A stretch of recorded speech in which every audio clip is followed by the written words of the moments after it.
Hey friends, what up? Welcome back to Babylon Talmud. Today we're studying Daf Nun Gimel, Daf 53 of Masechta Sukkah. Friends, what does Daf 53 talk about? We continue some very interesting Gemaras about the Simchas beis hashoevah. That's fun. And then on Daf Nun Gimel and beis, we get to a new Mishnah where we discuss the trumpet blows that they would do in the Beis Hamikdash every single day. They would blow the trumpet, Tkiya, Trua, Tkiya, coming up on Rosh Hashanah soon. So, friends, let's get started. We're going to start all the way at the bottom of Daf Nun Beis, Amud Beis, last line. It says, V'lohaya Chotzer b'Yerushalayim. That the Mishnah had said that during the Simchas beis hashoevah, right, so there were those candelabras, and they would have 120 loaves of oil and 4 cups on top, and it would provide plenty of light.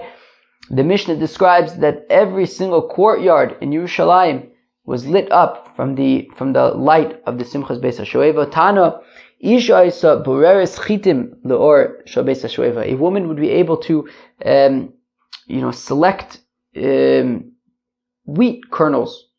Okay, I don't know much about that, but it sounds like it was a very delicate thing to do, and it required, to be able to see well. And during the Simchas beis hashoevah, there would be so much light that if you wanted to, you can even select wheat kernels using that light. Wow. So the Mishnah also described that the Chassidim and the Anshe Maaseh would do all sorts of cool, fun things like juggle and things like that.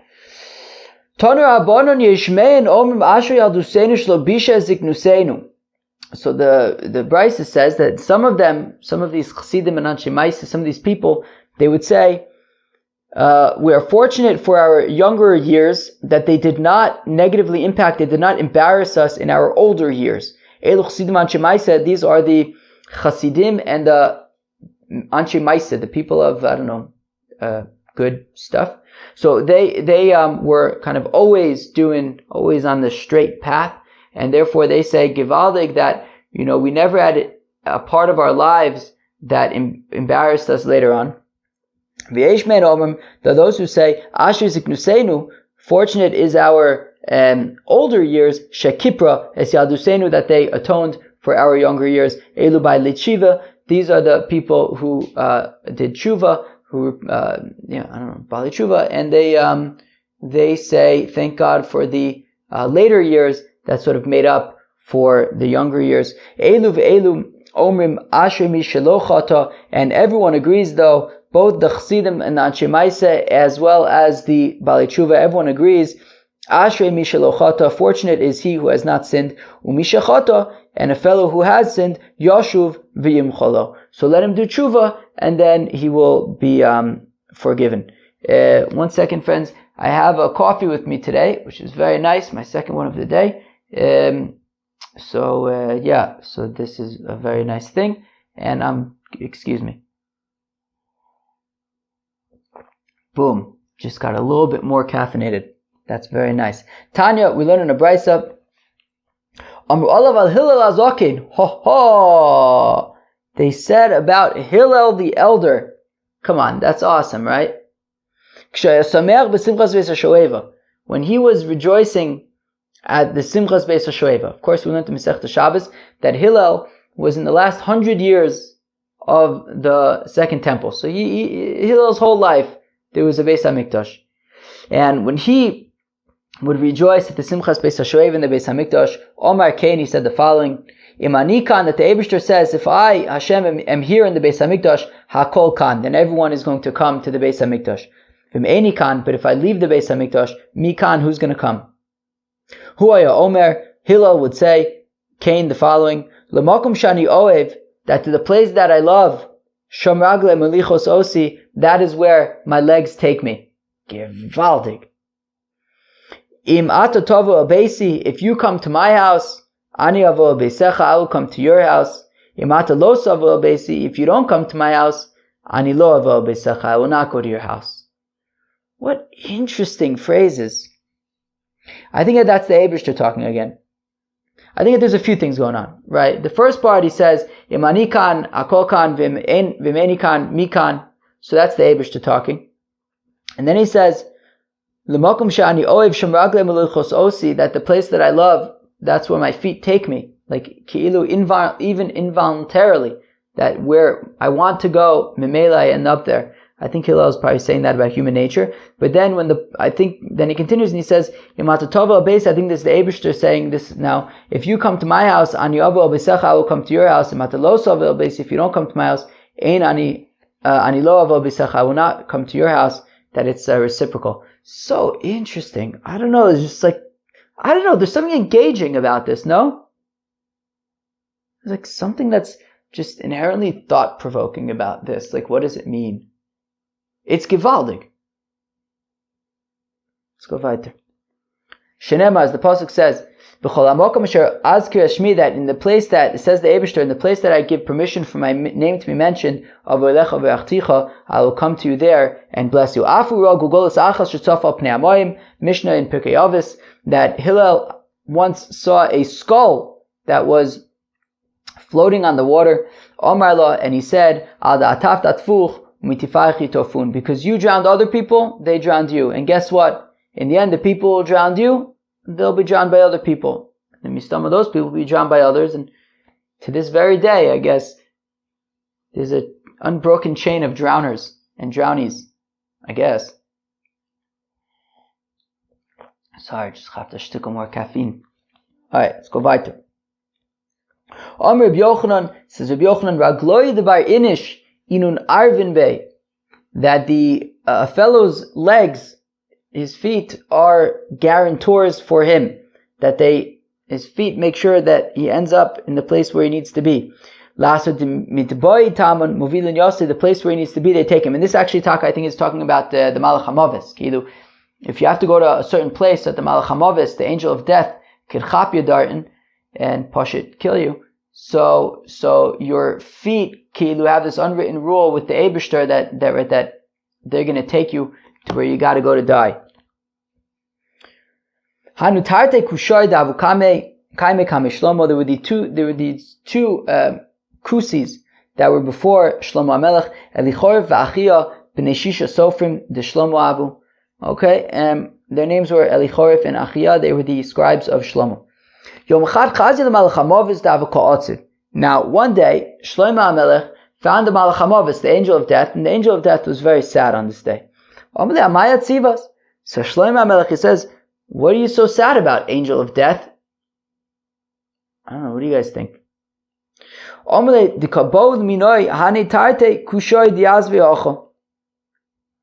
Malach HaMavis says, well, because today I need to chap Elichoref and Achia, these two scribes who are right here. The problem is, as Rashi helps us out with, says the problem is that they need to go to the gate of Luz. I have to chap them and kill them at the gates of Luz, and they're not right now at the gates of Luz, so I'm basically stuck, waiting around. Miswenu l'seirim. So Shlomo HaMelech says, don't worry, and he gave over. Shlomo HaMelech was in charge of the demons, so he handed over Elichorif and Achia to the demons, so that the demons will make sure that they get to the gate of Luz. And sure enough, and the demons sent these two fellows to their death at the gate of Luz. And when they got to the gate of Luz, history. The next day, Shlomo HaMelech sees the Malach HaMavis, and he was laughing. He was very, very happy, the Malach HaMavis. So, Shlomo HaMelech says to the Malach HaMavis, he says, what are you so happy about? He says, well, because the place where I needed these two fellows to go, the demons sent them dartin. Miyad posach Shlomo v'Omar, and immediately Shlomo HaMelech said, Ragloi devar inish inun arvin bey, that the legs of a fellow are guarantors for him, that the place where they need to go to die, your feet are going to take you dartin. Alright, okay, sounds very nice. Tanya, we learned in a beis. So Amru Allah Reb Shimon ben Gamliel. They said about Reb Shimon ben Gamliel. Which Reb Shimon ben Gamliel do you guys think this is? Think this was the son of Rabbi Gamliel Azaken or the son of Rabbi Gamliel? My bid is it's the son of Rabbi Gamliel Azaken. Because, again, going back to that Gemara in Shabbos that says that Hillel was in the last 100 years of the Second Temple. So we said at the Darton, we said that in the last 100 years, Daf Tesvav Masechta Shabbos, we said that the last 100 years of the temple, so there were four leaders, four Nesiim. There was Hillel, his son Shimon, his son Rabbi Gamliel Azaken, and finally his son Rabbi Shimon ben Gamliel. I assume that this is the Rabbi Shimon ben Gamliel that we're speaking of now. Okay, so Tanya, we learned about it. So all of Rabbi Shimon ben Gamliel, that they said about Rabbi Shimon ben Gamliel, Simchas beis hashoevah, when he was happy at the Simchas beis hashoevah, he would take 8 torches, v'zorek achas, v'notel achas, v'nogo zobazo, and he would juggle them perfectly. And when he would bow down, in general, when he would bow down, noetz shnei godlav ba'aretz, he was able to bow down by sticking his 2 thumbs into the ground, v'shoche, and then put all of his body weight just on his 2 thumbs, v'noshek esaritzba, and kiss the ground, v'zokef, and then get back up. And nobody else was able to do this. V'zohi, or at least most people were not. V'zohi kida, and this is what's called kida. Kida v'shtachava. Kida is this, when you kind of stick your 2 thumbs into the ground and put all your body weight in your 2 thumbs and kiss the ground, which is very difficult to do. Levi achui kida kami de Rebbe v'itla. Levi bowed down in this kida manner with his thumbs in the ground before Rebbe, and he got permanently damaged. I don't know, paralyzed or just became lame because of it. V'hagar malei. Fact the Gemara. Wait, he became this handicap came about because he was doing kida. But Rabbi Elazar says that a person shouldn't be inappropriate towards God. Sharei, right, speak inappropriately towards God. Sharei Adam Gadol, a great person. He was spoke inappropriately towards the Eibishter. Itla, and he became lame. Umanu Levi, and it's Levi. So, did he become lame because he was bowing in this way, or did he become lame because he was being disrespectful to the Eibishter?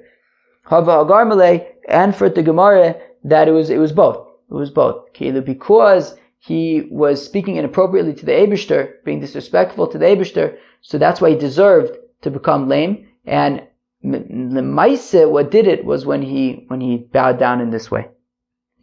Levi of Mitail Kame de Rebbe Bitamne Sakine. Levi would juggle in front of Rebbe with 8 knives. Wow. Shmuel Kame Shvor Malka Bitmanya Mazge Chamra. Shmuel would juggle before Shvor Malka, King Shapur, with 8 glasses filled with wine, and none of it would fall, none of it would come out. None of the wine would spill out. Abaye Kamidraba Bitmanye Beye, and Abaye would juggle before Rabbah with 8 eggs. Some say it was taka 4 eggs. I think that we're starting Masechta Beya on in a few days, right? Well, what's today? Daf Nun Gimel out of Nun Vav. So in 3 days, I think Beya comes next, right? I think so. Well, we'll have to confirm it pretty soon. Let's go weiter. Tanya Amar Rabbi Yehoshua ben Chananya. Chever, this is awesome. Says Rabbi Yehoshua ben Chananya, K'sheinu smechim Simchas beis hashoevah, and when we would be rejoicing at the Simchas beis hashoevah. That's awesome. I didn't realize that Rabbi Yehoshua ben Chananya lived during the Second Temple. I know he was a student of Rabbi Yochanan ben Zakkai.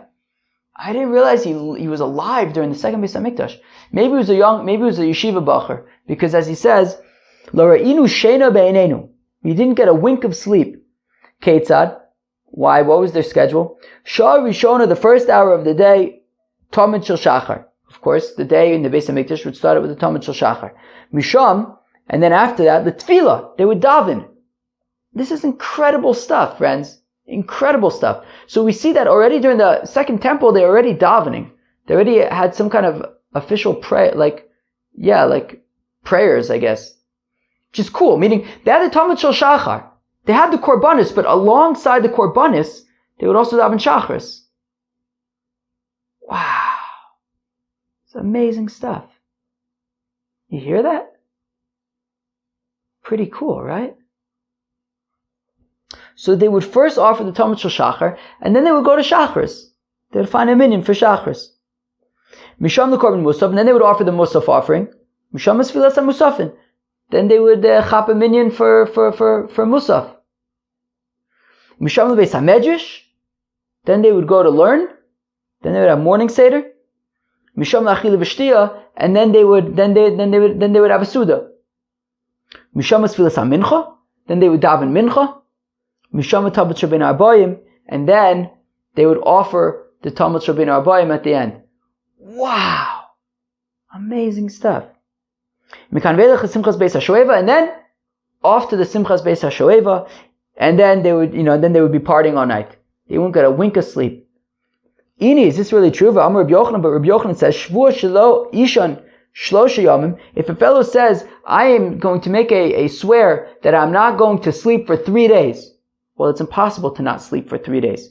Malkin also v'yishin la'alter. So we whack him up, push it, take out a whip, and give him a few lashes, say, oh yeah, you think you're not going to sleep for 3 days? Whoosh! You know what I mean? Whack. Yeah. So, it's a little different, but whatever. Fine. V'yishin la'alter, and then he'll say, go to sleep now. That's an interesting. Malkin also v'yishin la'alter. Whip him, and he'll go to sleep immediately. Interesting. Alright, I guess maybe try that when you don't have melatonin, I guess.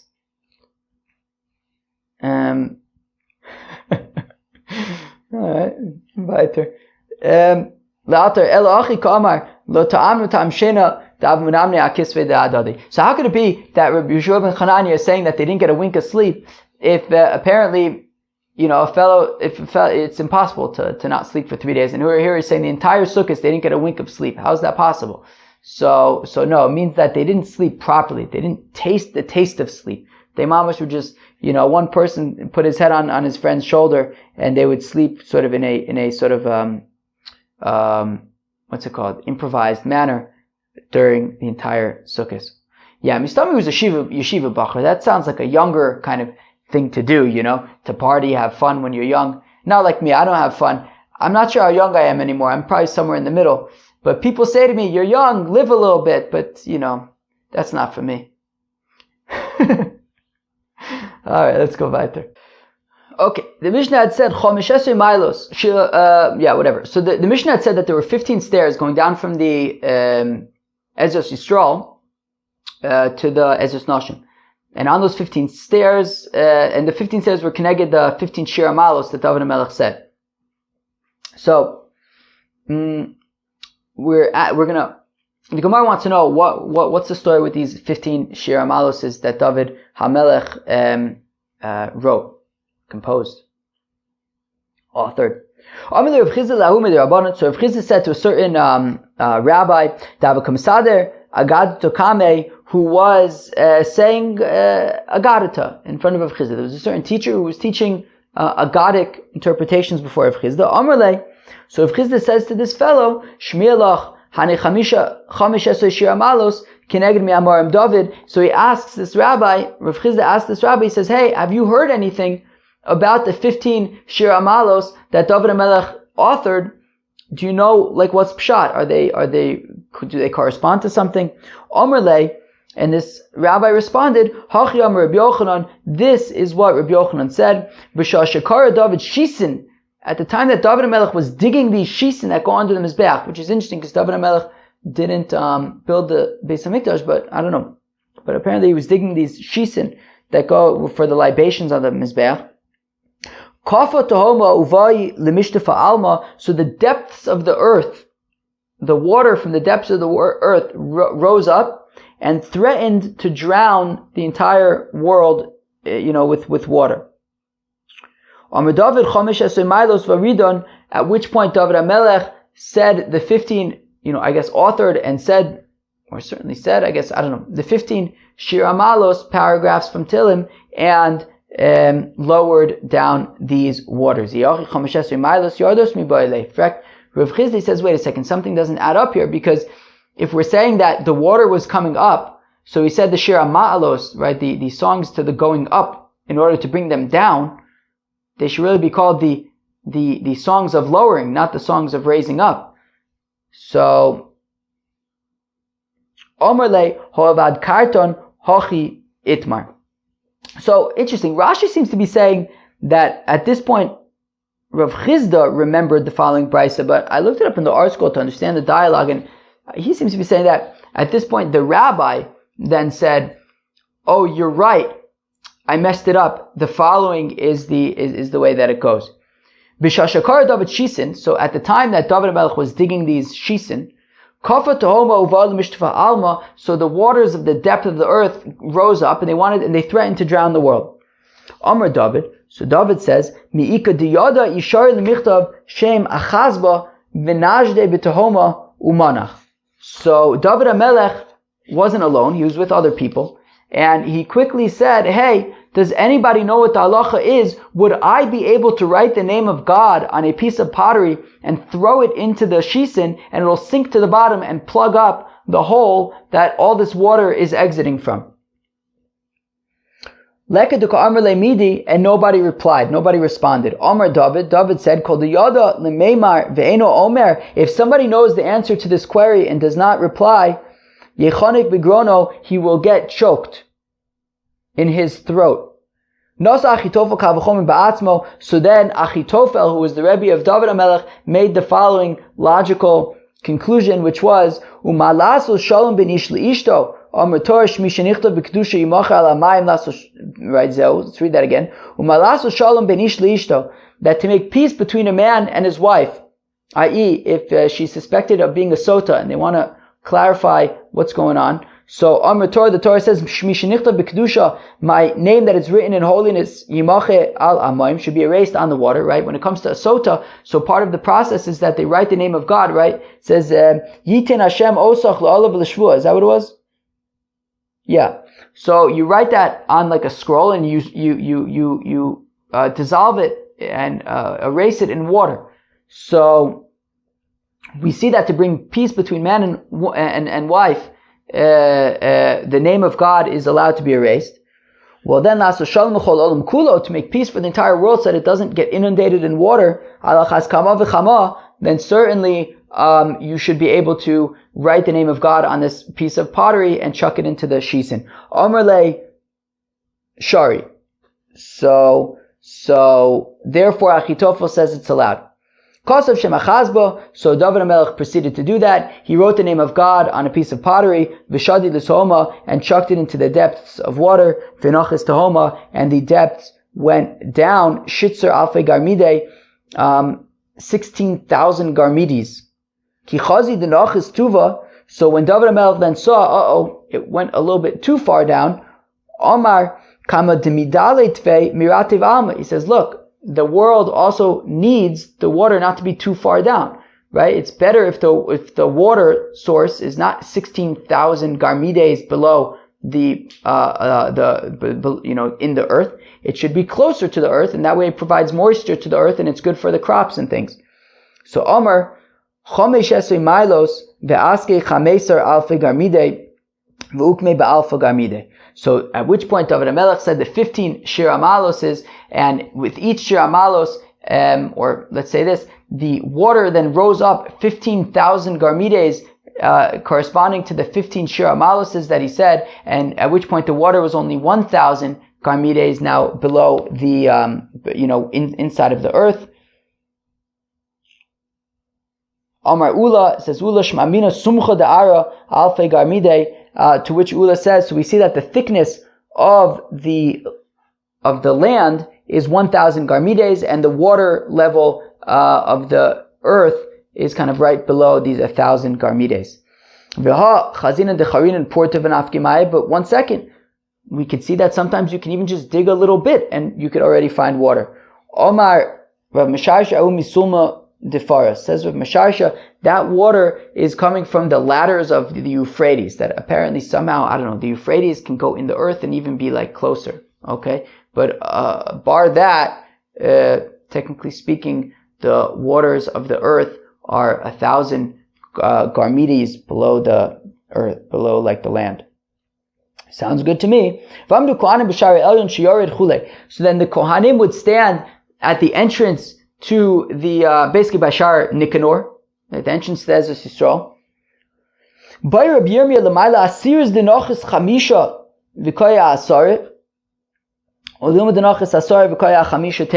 The Mishnah had said that when it would become the morning, Alos HaShachar, so then there were these two Kohanim that were standing by Shar Nicanor, and they would blow Taku Ve'riu V'Taku. They would blow on the trumpets. And then they would go to the Maila Asiri, right? Then it says that at the 10th stair, they would blow the trumpets again. Nochamo. So the question is, what's the 10th stair? There were 15 stairs there. Is the 10th one 5 in and 10 from the bottom, or is it 10 in and 10 from the top? That's what Rabbi Yirmiyah wants to know.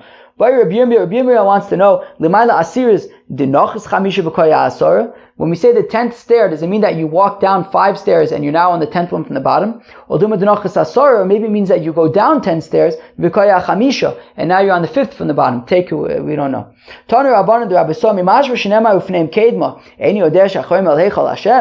pasuk says that the Yidden in the first temple, they would face eastwards with their backs towards the Heichal, and they would bow down towards the sun. Not such a geschmacka thing to do in the Beis HaMikdash, to have your back towards the Heichal and to face the sun instead and bow down towards the sun. So Ella matam lomar acharem el Heichal Hashem. So then why does it have to say that their backs were towards the Heichal? Memela, I know if they were facing the sun, their backs were towards the Heichal. It's a Gemara that we saw in Yoma, I think. Yuck. It teaches that they were not just that their backs were towards the Heichal, they were defecating in front of the Heichal. Chevre, that's disgusting. Anu l'ka inenu v'chulei. So Rabbi Yehuda says that you say that they would then say, but we are to God, and to God is our eyes. Ini, is this really so? V'amar Reb Zera kol omer shma shma kilu amar modim modim. But Reb Zera says, somebody who says shma, who says kilu shma yisrael Hashem Elokeinu Hashem Echad twice, it's like he says modim modim when we silence him, right? You shouldn't be saying like a pasuk twice. Therefore, you shouldn't be saying anu l'ka inenu. You shouldn't be repeating. So El Achia Amre, this is what they would say. Hema mishtachlim kedma, that the earlier generations would bow down towards the sun. Ve'anu lika mishtachavim, but we are bowing down to God. Ve'enenu lika miachalos, and our eyes are pining towards God. So it's two separate things. It's bowing down and pining. Says a new Mishnah, in pochasin me'esim ve'achas tkiyas b'mikdash. There are never, on any given day, less than 21 trumpet blasts in the Beis HaMikdash. V'en mosifin al arba'im v'shmona, and there would never be more than 48 trumpet blasts in the Beis HaMikdash on any given day. B'chol yom hayu sham esim v'achas tkiyas b'mikdash. So every single day, on a regular day, there would be 21 trumpet blasts in the temple. Shalosh l'fsicha shayrim, 3 trumpet blasts when they would open up the gates of the Azara. Now, I don't know if this is talking about the Ezras Nashim or the Ezras Yisrael. I'm not sure. V'teish l'tamid shel shachar, and 9 when they would offer the tamid shel shachar. So we're already up to 12. V'teish l'tamid shel bein arbayim, and another 9 for the tamid shel bein arbayim. That's 21. So they would basically blow the trumpet 9 times. While they would do the Nisuch Hayayin for the Talmud Shel Shachar and the Talmud Shel Bein Arbayim, the Leviim would sing the Shir Shel Yom.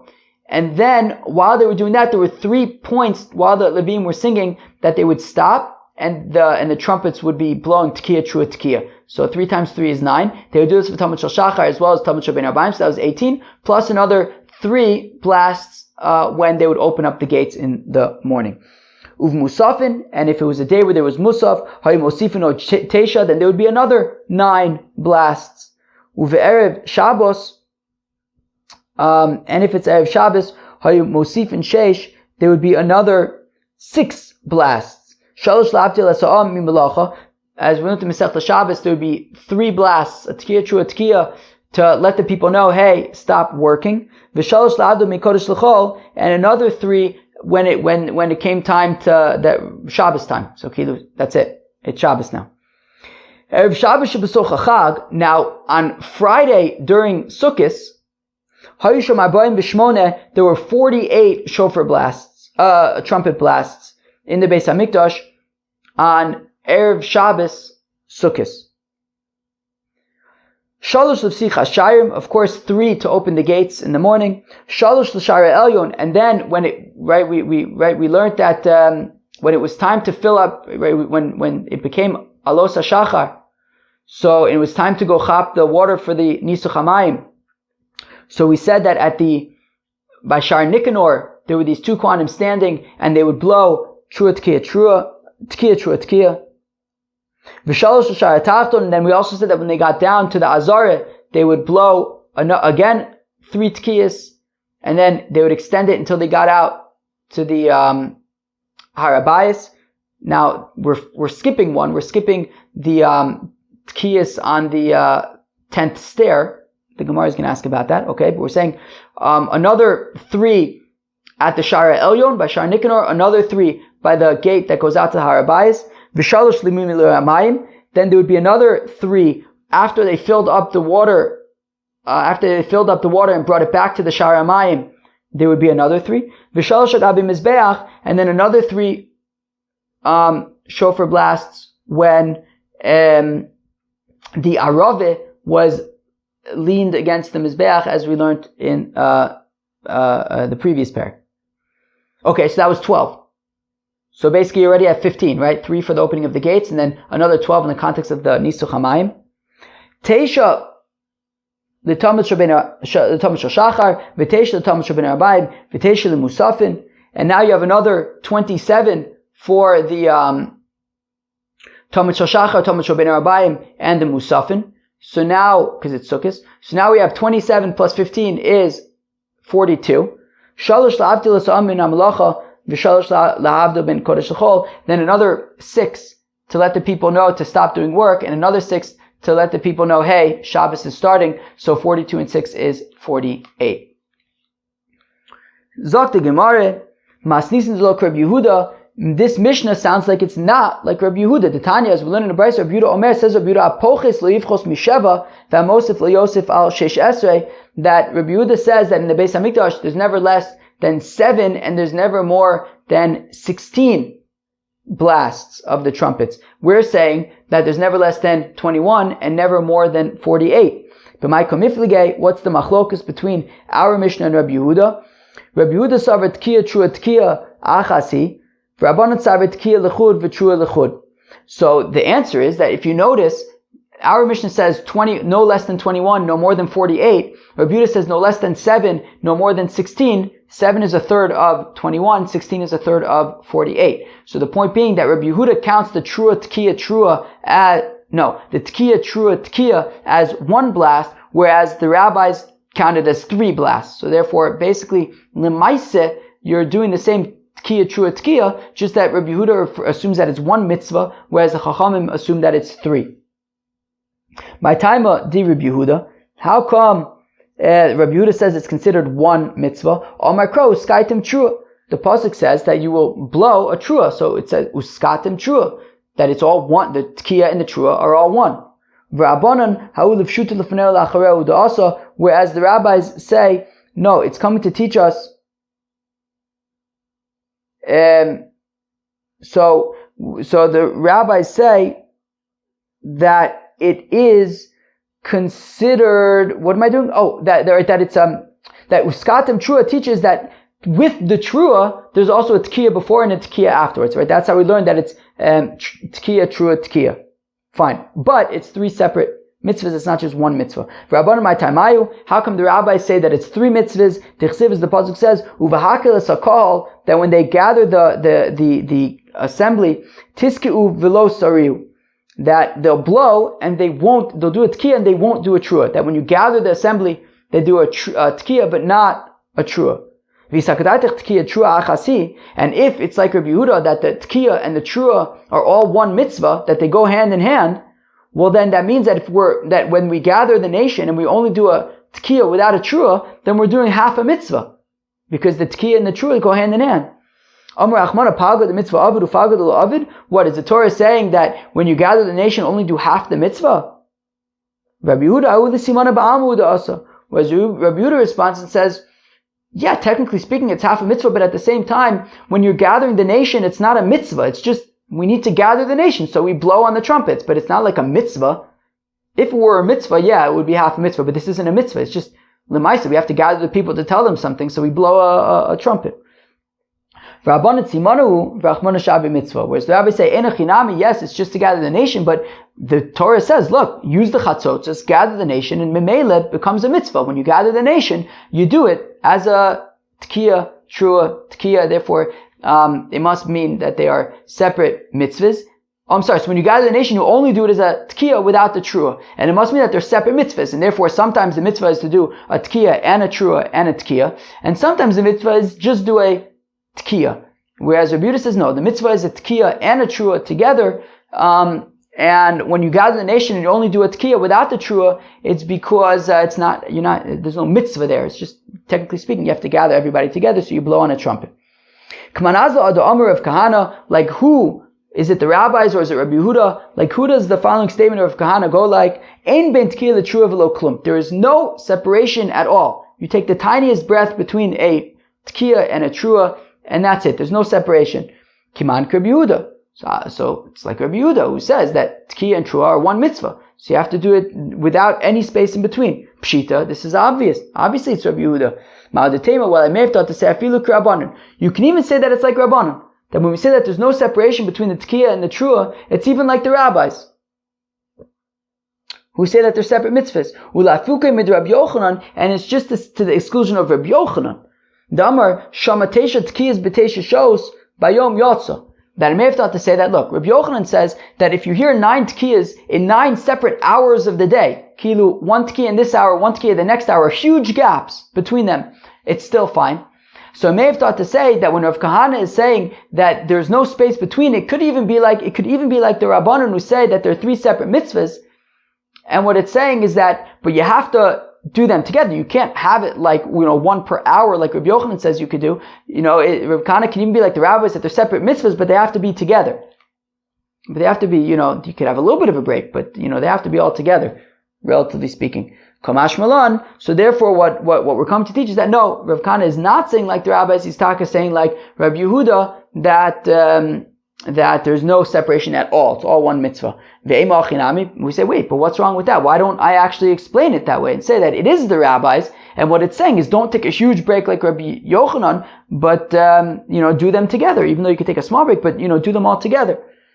So imkein mai velo klum. What does it mean? Nothing at all. Nothing at all sounds like Rabbi Yehuda, that mamish, it's all just one mitzvah, don't have any separation. If you have to take a breath, so you can take a breath, but, no more than that. Whereas, if it was the rabbis, it wouldn't say like nothing at all. It would say do them together, but, it's the exclusion of Rabbi Yochanan, but, lo klum sounds like Rabbi Yehuda who says that it's one mitzvah, don't make any separation. Friends, that was daf Nun Gimel of Masechta Sukkah. I think it was a very interesting daf, right? The first part we had some more things about the Simchas beis hashoevah. We talked about when Hillel was rejoicing, when Reb Shimon Gamliel was rejoicing at the Simchas beis hashoevah, how he would juggle and how different Tanoim and Amoraim would juggle. And we saw Rabbi Yoshua say that when he was a bacher in the Beis Hamikdash, so they were mamish, they came out, wouldn't sleep for the entire Simchas beis hashoevah. They were just so busy with that. We learned about the 15 Shir HaMaloses that David HaMelech authored, that they were keneged when he dug out the shisin and there was so much water coming up and he had to lower them down and then raise them up with the Shir HaMalos to get them just to the right place. And then we saw a new Mishnah where we say that there's never any less than 21 blasts of the trumpet and never any more than 48 in the Beis HaMikdash. And we saw machlokas between the rabbis and Rabbi Yehuda, that Rabbi Yehuda says that the tkiyah, trua, and tkiyah are all one mitzvah. That's Rabbi Yehuda. And the rabbis say that tkiyah, trua, tkiyah are 3 separate mitzvahs. Okay. And therefore, that's why the rabbis say that there's never less than 21 and never more than 48, whereas Rabbi Yehuda says that there's never less than 7 and never more than 16. Cheved, that was Daf Nun Gimel, Daf 53 of Masechta Sukkah. I hope you enjoyed. Enjoy your day. Cheers.